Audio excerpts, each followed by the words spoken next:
Welcome to the show. Yeah, we got a deep one today. The African American Wiccan, Black Magic. Now, we got a new phenomenon among our conscious community. There's channels dedicated to Black Magic. We got Black Magic 363, Sarnetta TV, Sixth Dynasty, In the Black. Multiple channels. I would say a good 70% of the conscious community considers themselves practicing African rituals of ancient times. Some of those ancient times go as far back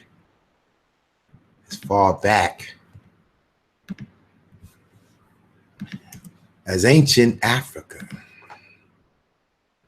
Pit Boss created a channel, the Digital Pit Boss Effect. And the slogan of the channel was, "Magic is the art of words." This is what magic is. We're going to get into what they claim the definition of magic is. There are two types of magic, they say. One being white magic, which is light magic, white referring to light or illumination in a positive way, they say. Then there is the black magic, the kind that they like to practice on a regular. Currently, the conscious community is in a state of confusion and a constant circulatory beef. One channel versus the next. This is just the conscious community. Those that we see on a daily, going back and forth on YouTube. But black magic is far deeper than the conscious community. They have dedicated themselves to this magic. And we're going to explore the more expanding group who does not mind identifying themselves as Wicca. Yeah, you're going to meet names such as Gardner, Murray, Crowley, Bailey. Many names. Pit bosses went in on it before. Many times I've been in on these things. It is going to get pretty deep. Now, if you're of a light mind and you're not quite sure you could handle this subject, I suggest you tune out now. Pit Boss is not afraid of words. Say what you will, but your names could never hurt me. You got to have a strong-willed mind. This is the reason for the levels of meditation. This is the purpose of having a solid foundation that you stand on. Everybody could fall weak to words. Words are being thrown around, manipulative. Most of the time, it's for evil and dark purpose. So tonight, things are going to get hairy. Things are going to get scary. Let me show you black magic exposed. Prepare yourself for what's coming next. It's nothing but words and music. drop down to a tone that can invoke fear. Don't allow it to fear you, scare you. I'm just going to leave this on for maybe 30 seconds. I know you probably can't handle it. But hold on. I got to let you feel it. I'm going to also share an image. Close your eyes if you can't handle the image. But for those of you who can, I'm simply trying to illustrate a deeper and darker level of this conscious community.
Black magic exposed. Careful. Careful where you creep. Careful about the subtleness of those that entertain the magic. They know you're fearful. They know that you're fearful. They will come at you on easy street, slowly drawing you into the words that they speak. We're going to hear from one Black woman who believes in this Wicca, has no problem sharing her experience in the light of day. She claims to be a good witch. She claims to be a witch. But good can turn to bad as soon as you make a person mad. Then what happens? There's a purpose that the Bible served, and it has never served the purpose of black magic. One can read the entire Bible and never fear the words written therein. But we're going to hear of a man to tell us about a book that he suggests that you not read. Oh yeah. I wish I could go all night on this subject. But this subject is too grotesque. Let's listen before we get into this. We got to lay some foundation. I want to bring to you a man who is involved in Wicca. See, Wicca don't begin with the black man in America. Black man in America learning to speak English was not allowed to read, not even allowed to remember his culture. How many of you remember your ancient culture? How many of you grandfathers, grandmother explored to you the background of your people going back 1,000 years? I doubt it. I doubt you know much about it. And some of those secrets, you should be glad you know nothing about it. It's pretty dark. It's pretty dark on the inside. Let's listen to a little bit of narrative about this magic. There's one book that I've come into possession recently of that I'd heard of in the past, but a Portuguese friend had really got me interested in it, and I ended up ordering it. Now, the book is the great book of Saint Cyprian or Saint Cyprian. This is the sort of the ultimate book of black magic in Portuguese and Brazilian occult circles. And I've just finished reading it, and let me first talk about this book. This is the English language translation by the Hadean Press. Now, firstly, I would recommend that you don't buy this book. Not because I think it's stupid, but because this is not for amateurs. This is not, like, even in the Portuguese-speaking world, even having possession of this book brings demons into your life. It brings the devil into your life if you can't handle it. The actual reading of the text can, even just a simple reading of it, if a person is psychically, shall we say, fragile, emotionally damaged, and especially if they have addictions issues, they smoke a lot of weed or they drink a lot of alcohol, they could actually, according to the Billy, get down, go away, good boy. My cat Billy, he wants to learn all about black magic.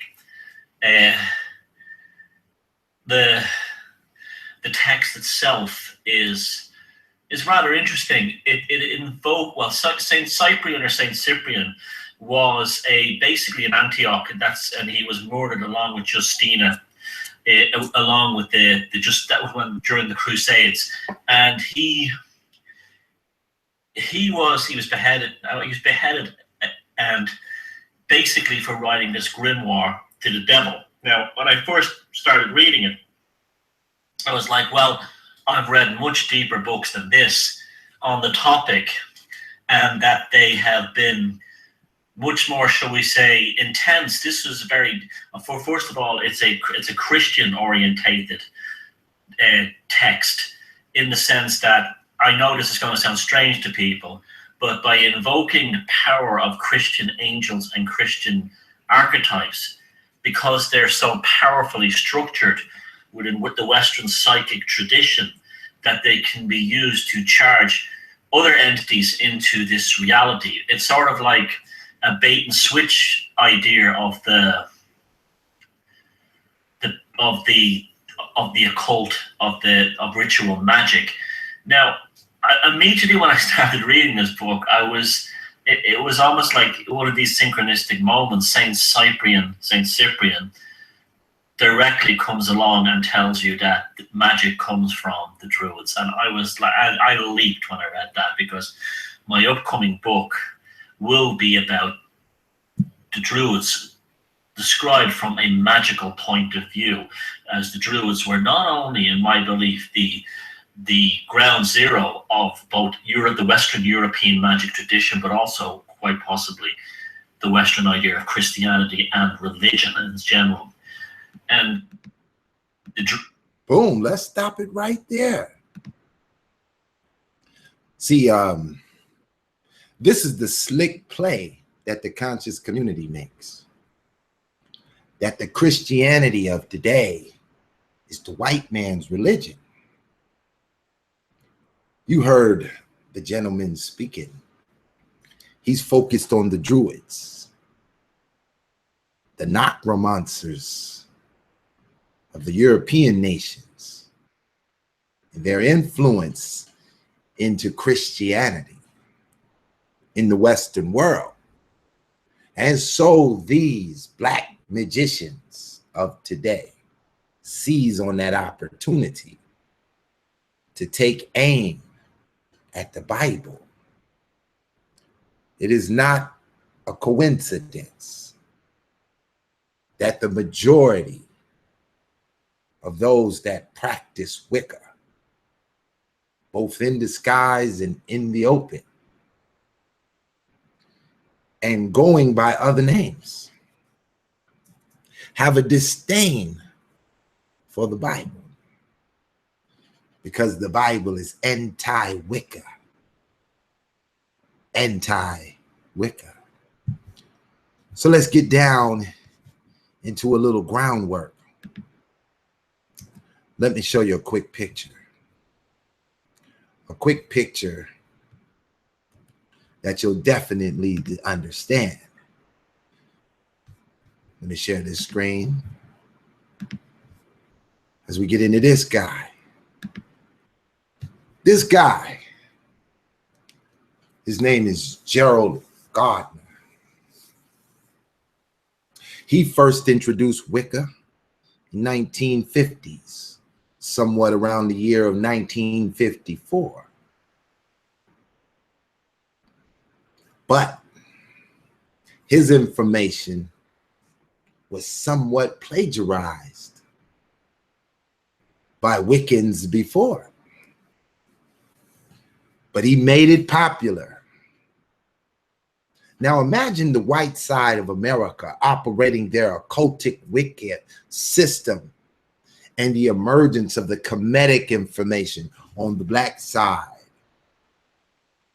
Similarities that have not yet merged, as black people are heavily immersed in the Bible. Some would say they're following white religions. Now, didn't we all start off in slavery, those of us descending here in America? And wasn't it tradition that the slave could not read? So I ask you the question, when the slave began to educate himself, he educated himself in English. He educated himself in books translated from other languages into English, the Bible included. And these various books began to make different types of men. We got the atheist mind of the W.E.B. Du Bois. We got the Christian mind of Booker T. Washington. We got the atheist mind of the God Killer. We got the Christian mind of Marcus Garvey. We got the synchronized sensation of Crying Reggie. And we have the biblical based mind of a Martin Delaney. Dr. Ben, one of the very famous to teach us of the ancient science, the craft. He had a famous slogan, throw away that Bible. Could you imagine that? Throwing away the greatest book ever written. Did you notice how the brother in the video warned you that if your mind was fragile, if you have any types of addictions, don't read the heaviness of that book? But what happens to the fragile mind? Should he read the Bible? The fragile mind can break addiction of various types. So let's get into this brother. This brother, Gerald Gardner. Now, Gerald Gardner, in the years of 1938 to 39, came across an order called the Rosicrucian Order. In Highcliffe, Gardner came across a building described itself as the first Rosicrucian theater in England. Interest in the Rosicrucianism, a prominent magical religious tradition within the Western esotericism, Gardner decided to attend the plays performed by the group. And in August of 1939, Gardner took his wife to a theatrical performance based on the life of Pythagoras, an amateur Theospin. She hated the performance, thinking the quality of both actors and script was terrible, and she refused to go again. But hoping to learn more of the Rosicrucianism, Gardner joined the group and charged the running theater. The Rosicrucian Order of Crotona Fellowship, and he began attending meetings held there in the local ashram. Founded in 1920 by George Alexander Sullivan, the order had been based upon a blend of Rosicrucianism, Theosophy, Freemasonry, and his own personal innovations, and had moved to the Christ Church in 1930. See, there's a word in a video where I have against Brother Reggie. It's called synchronism.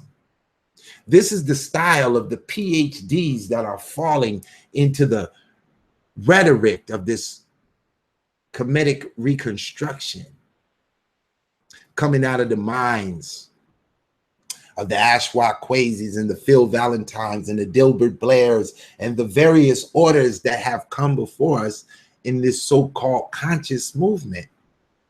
They have synchronized various studies of learning to come up with what they call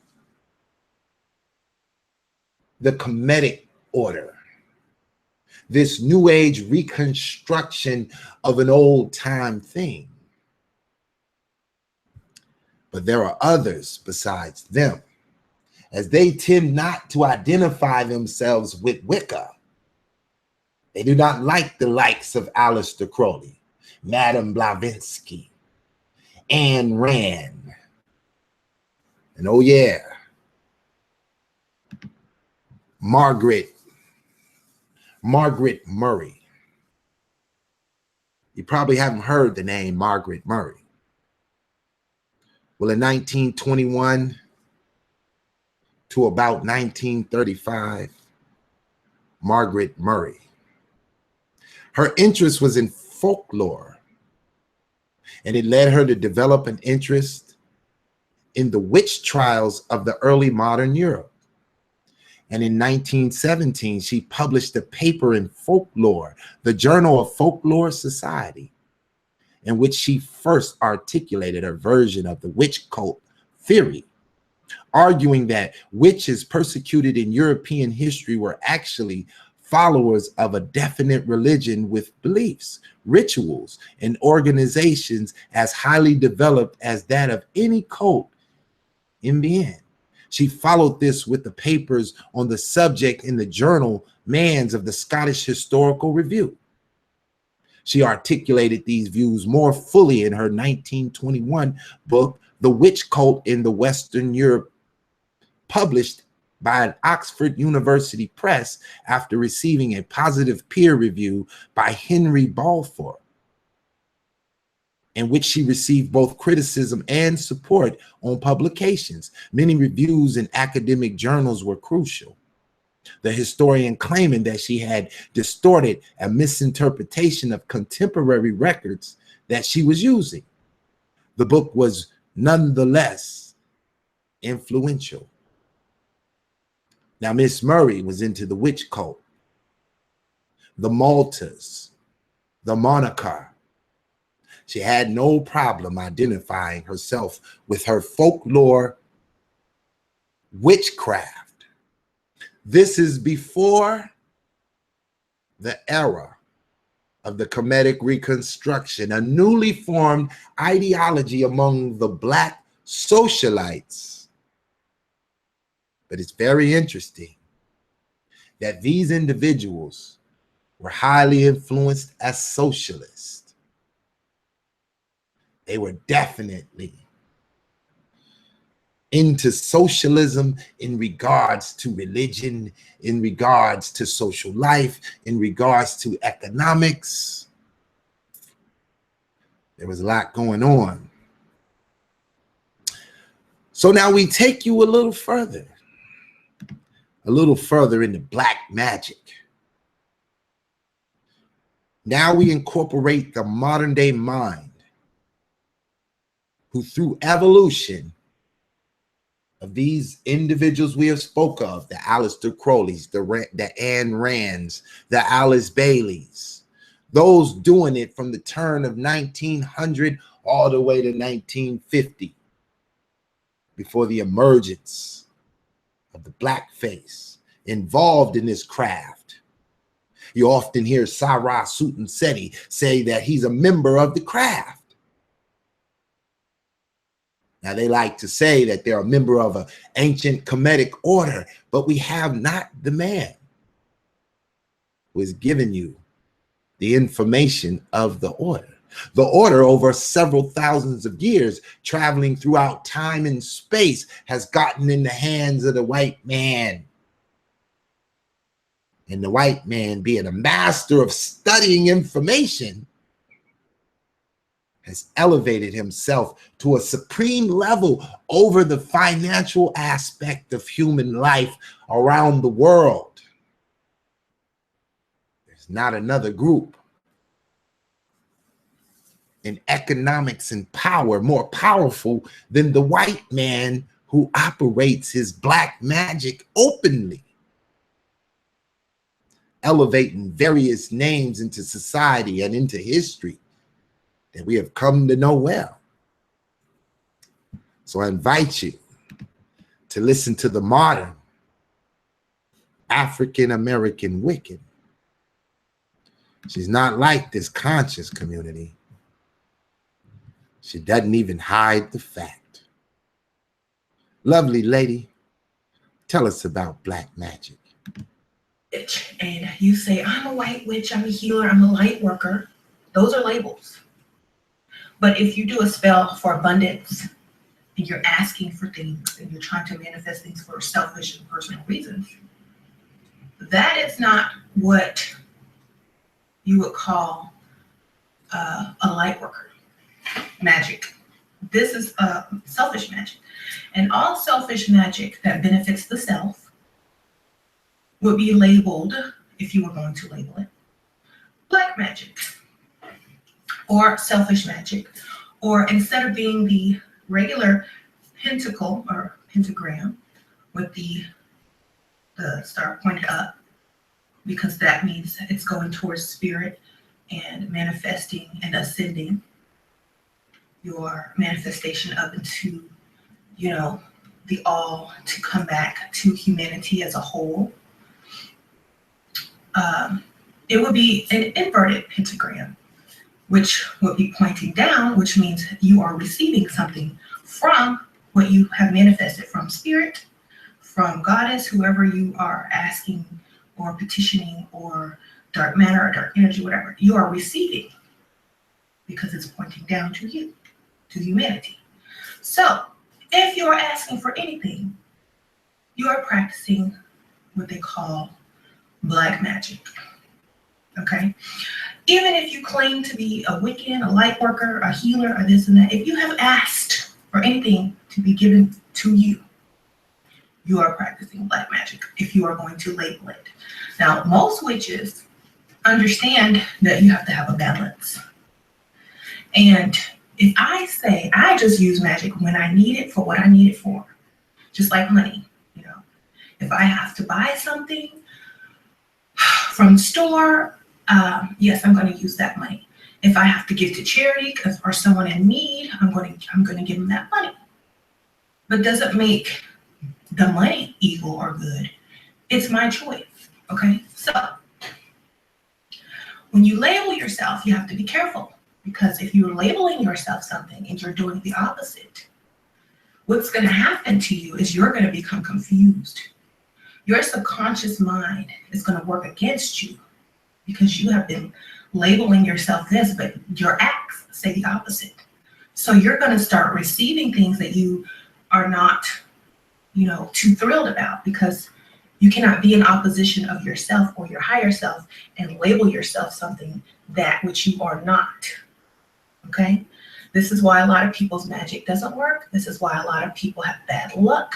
This is why a lot of people believe that they are cursed. It is you who are cursing yourself by living in opposition of what you're doing, by labeling yourself something that you are not.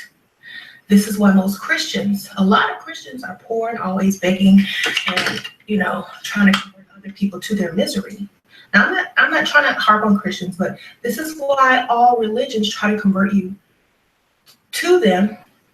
Not all religions, but the mainstream religions try to convert you because they want you to suffer with them. Why? Because they are living in contradiction. They are suffering. This is their hell. And the more people that they can convert, the better they feel like they can escape.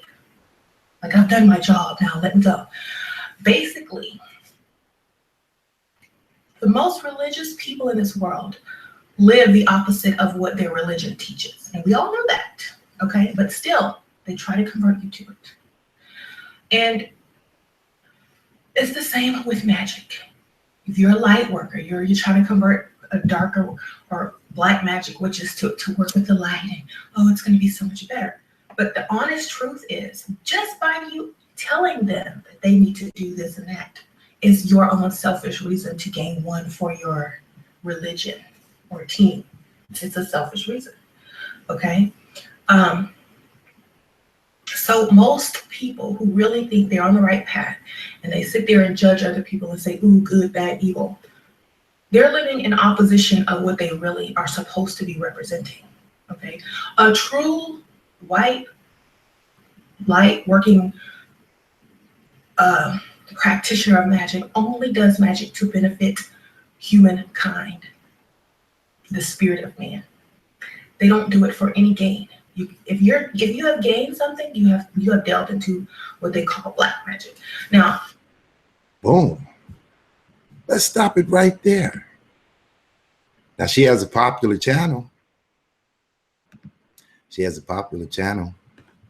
And she is definitely a witch. By her own definition, she's a witch. Now, there is more than just her. There are many openly engaging black magicians among us. They claim to be something on the outside that they are not. They are simply practicing, according to the witch, black magic. They are receiving signals from the metaphysical world into their physical reality. Therefore, the energy is drawing downward and the pentagram is inverted. They are operating black magic 363 days a year. The other 2 days, they're zombies. Straight zombies. Let's take a look at the black Wiccans. The African American Wiccan has a Facebook group. Oh yeah. Pitt boss stays on the job. Let's take a look at some of the comments they like to make. Here's a lady, SOS. Baby father beat up on me today. Any suggestions on what I should do? I just want him to get out my life, but I feel he will try to get half custody and visitations of our son. How can I prevent that and just rid him from my life altogether? Oh, look at the magicians jump in. Look at this first black magician. Number 1, police report. Number 2, a restraining order. Number 3, child support and 0 custody. Stay the fuck away from him, sending you and your children love, strength, and support from the black magician. Oh, yeah. Look at this one. In this pic is a traveling altar. Does anyone travel with an altar? I don't even have an altar in my place yet. But I thought this was dope. Dope in a box. What are your thoughts on bringing an altar into your travels? I think after I get my altar in my home, then I will work on traveling one. laughing out loud, enjoy, red rose. All these symbols mean something. The red rose Krishnas. And here's her box full of black magic. Now here she has the up pentagram. So she's indicating this box is relative to white magic. If we turn that box upside down, God damn it, it can quickly turn into black magic. And here's a couple of the specialties, a couple of herbs, a couple of mushrooms and vials, and a goddamn steak, just in case your heart start thumping. A couple of spikes. Yeah, a little body, a little funny looking double hook knife, some scissors. Boy, it looks pretty ugly. Oh yeah. This is the modern day African-American Wicca, straight out of Gerald Gardner and Aleister Crowley. They invented these people. Now look at here. I'm on a hunt for a couple of new tarot cards and oracle decks. What are your favorite? Here's one. The Book of Doors, the Deviation deck. You see the similarity of the Egyptian mystery system? Yeah. It's pretty ugly. It's all connected. This modern day conscious community, they do the opposite of what they say. They don't claim to be Wicca, but in a hidden group on Facebook, oh, they Wicca all right, and they don't have a problem expressing the call. Here comes the Unk. Peace, family. There go that word. Peace, family. I wanted to introduce myself since I'm new to the group. My name is Prophet. I'm a musician and a spiritual advisor and a life coach, a fully chakra activated being, a black god king of hoodoo, positive elemental magic, most misinterpreted as voodoo, negative frequencies magic. And the totality of it is all called voodoo and voodoo. I am currently reside in New Orleans, the root of America, and the home of witchcraft, as you all know it today.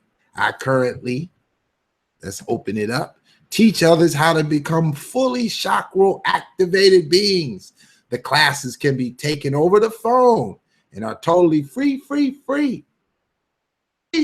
Oh, yeah. Did I mention I read too? So you get a free reading also. Life services include hypnotherapy, QHHT, quantum healing hypnosis techniques, meditation, chakra alignment, chakra cleansing, Reiki healing, hypnosis healing, tarot card reading, past life regression, spiritual counseling, candle magic, crystal healing, light healing, weekly classes, spiritual cleansing, life coaching, nutritionist, herbalist, dream interpretations, heightened state interpretations, art interpretations. The Ankh. Oh yeah. Yeah, I know some of y'all running to Facebook now. Can't wait to join. Some of you fans who sit in the back darkness and watch Pitt boss execute the execution of the executioner executing this black magic. Here. I love it. Makes me feel good just to expose it. Yes, sir. This is the African American Wiccans. Pretty mighty group. And it's many members. Many members. Matter of fact, it's 9,121 members and 90 new ones in the past few days. Oh yeah. Ain't nothing like a Wicca, baby. Ain't nothing like a black Wicca, baby. Got my black magic out and going crazy.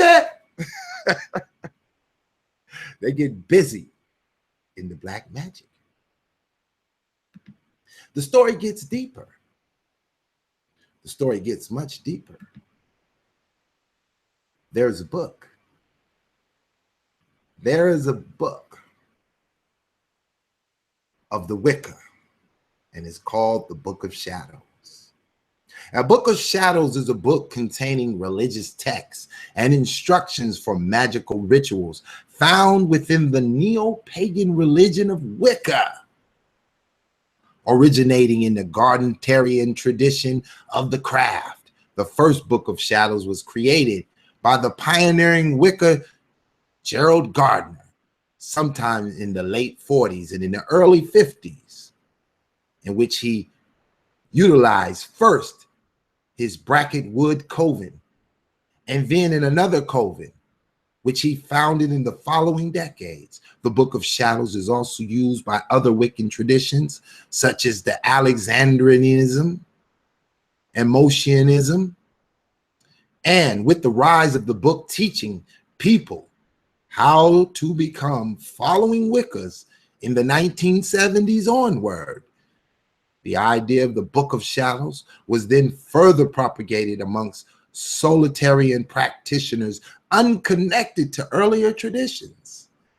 Initially, when Wicca was still dominated by covens, only one copy of the book existed for an entire coven, kept by the high priestess or high priest. The rule has provided unfeasible and is now commonplace for all witches to have their own copies. In the various traditions that make up the British traditional Wicca, copies of the original book composed by Gerald Gardner with the aid of his high priest Doreen Valentine, along with his alterations and additions that have been made since then, is following by adherents. They have tried to keep the content of this book a secret.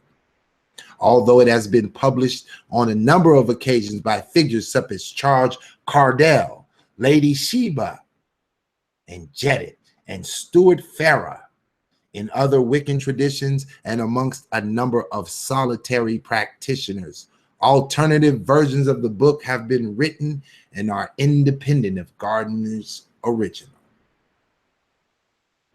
Let me give you a quick look at the Book of Shadows. Very auspicious book. Here's what the book looked like. Now, if you can understand the similarities of building this ideology into the Black culture, we do not find any mainstream leaders who publicly propagate that they are practitioners of Wicca. Oh no, as you heard earlier by the Lady Witch, what you do opposite of what you profess to be is black magic. This is what makes black magic so popular among the African American today. They profess to be one thing, but are truly another. They call themselves Kemetic and hate the Bible, but they don't identify with being Wicca. They don't identify with Aleister Crowley or Gerald Gardner. Why is this so? Because they screaming black power. What kind of black power could you have with a white battery? How could you power up the Black Mobile with a white battery? A white Wicca battery. It's pretty difficult. But if you utter these spells over and over to yourselves, you'll start to draw the energy of the metaphysical world to enter into your top chakra, your crown chakra, and bleed right into your third eye until it engulfs your throat chakra and you can't speak no more, and vibrate to your heart chakra, and evil starts to penetrate your mind. Then sex magic enters in, and the energy flows further downward, polarizing your solar chakra as it engulfs and impregnates itself into your navel chakra,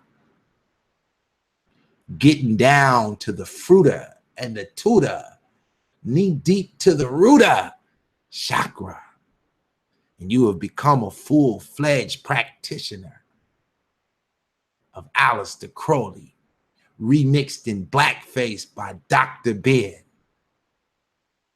and operating in America as Black Magic 363 and beyond. It's a crying shame that the reverse of this black magic is the Bible, and they don't want to hear that Bible. We can't find the Bible simulated into this culture other than perverted and taken out of context. We often hear Bible phrases uttered by these people. They remix the phrases and laugh when you tell them, "Is that Bible you speaking?" That's all you get. That's all you get is a wicked laugh from a wicked orchestration. Now,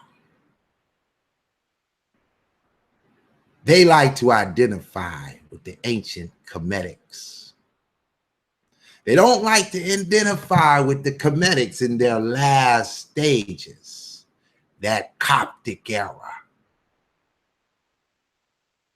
See, the Coptic era of the Kemetic knowledge was the last era before they transcended into the Christian paradigm. You're not going to hear an expository on the Coptic Christian era of the Kemetics. Oh, no, no, no, no. The black magic magicians would never reveal that unless they distort the truth. The Coptic Kemetics built some of the first churches in Africa.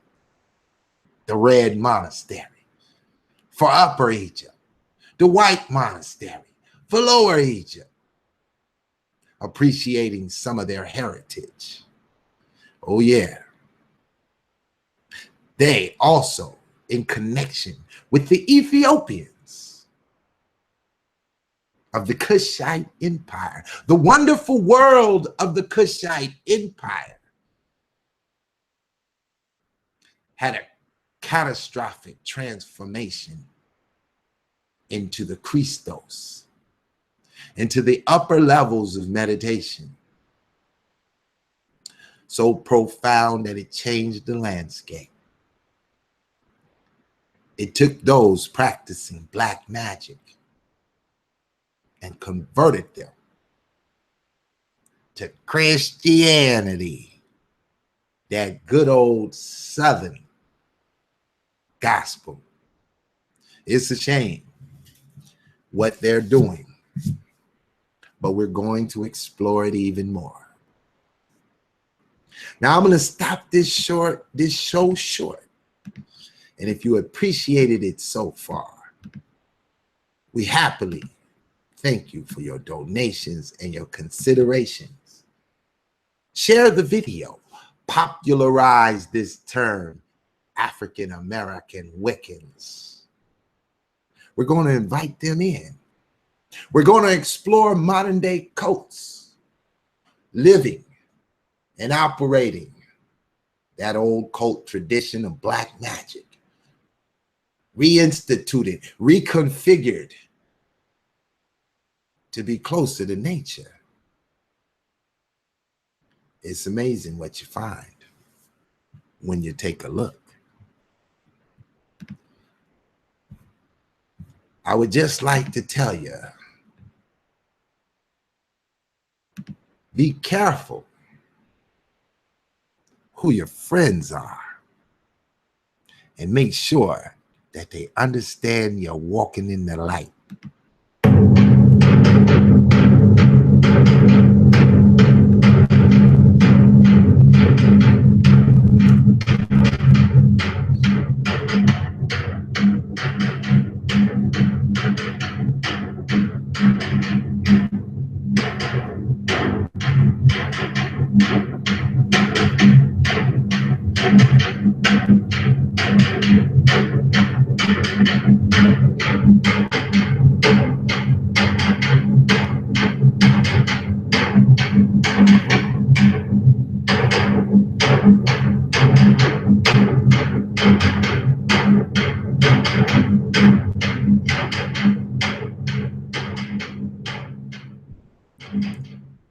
That is the sounds of the necromantic drums, a dark meditation ritual, dark ambient musical trance.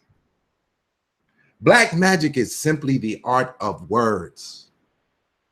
It is simply conniving words, repeated in tones and vibrations to alter your physical self, until your mind starts to go into the trance that the hypnotic sounds they make begin to have an effect on your thinking. So we understand black magic can simply be destroyed by truth. Truth is the light and the understanding of all things. Positive and correct. And when you expose black magic to the light, it evaporates in the night. I'm your boy, Digital Pitt Boss. I appreciate you for joining the show. Keep it 100. Stay real and stay black. And if you're fake about that, you might find yourself blacked out on crack. 100.